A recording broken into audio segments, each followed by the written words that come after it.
What would make this an especially meaningful conversation for you today? Right now, I'm studying for the LSAT on my own.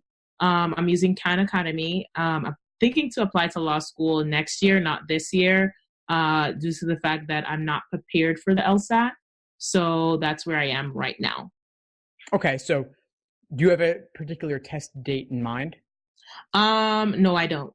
If there is one in February, they were saying, I went to the law school forum in New York, and they were saying if I want to apply this year, I would have to take the exam, the LSAT in January. Yeah, so some law schools will take no later than January. Right. Some will take February as well if Right. you want to apply this cycle. Right. So you'd have to check with the individual law schools to see what the situation is. But if it turns out that applying a little bit later could get you even one more point on the LSAT because you have more time to study, Right. that alone could make it worth it. Mhm. Alternatively, if you wanted to wait until next fall to apply at the beginning of the cycle, that might be a good idea as well, at least to consider.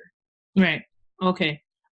So as far as like, I heard you talking about having legal experience before applying to law school, and that's my issue right now. Due to the fact that I did graduate in May of 2018, that was almost about to be 2 years ago.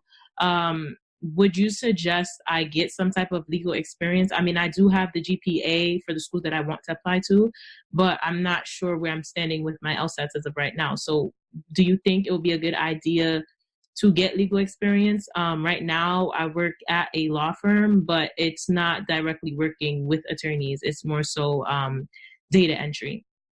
Yeah, that's totally fine. Honestly, the legal experience question, you don't need to have legal experience. It's a nice to have, but a better LSAT score is far more important.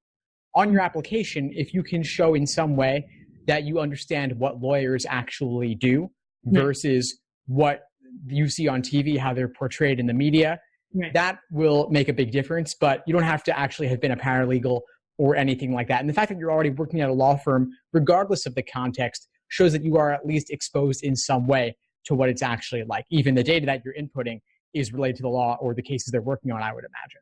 Right. And as far, I did see you also mention something with retail as well. Right now, I'm also thinking, because this job, I mean, it's not it is every day, but it's something I do part-time. So I'm thinking to go into working with Amazon as a side job as well, like a second job to make more money, just to save up to apply to law school, because I know law school can be very expensive to apply to. And I did see that the LSAC, they also offer fee waivers. Now, I see that they asked a couple questions when I went to go apply to the fee waiver, but some of those questions were no. So I'm pretty sure that they won't like give me the fee waiver. Is there a way? What would you suggest to like appeal? Like, how would I appeal if they do write me back no? It would be based on the details. If there's something that the application doesn't fully address, or you have a unique situation, just explain whatever that is.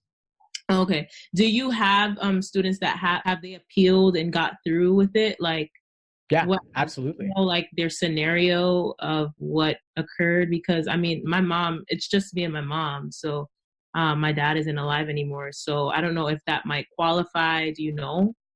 That could possibly help. I don't remember the details, but there was someone in my Facebook group who was talking about appealing a fee waiver successfully. So if you join the LSAT Unplugged Facebook group, you might be able to find out more about that particular situation, or you can just make a post. Okay, I'll definitely do that. Thanks for tuning into the show. Please subscribe if you haven't done so already to be notified of new episodes as I release them. And feel free to reach out if you need anything at all as you move forward with your prep. I'm happy to help however I can. In the meantime, I'll wish you all the best and take care.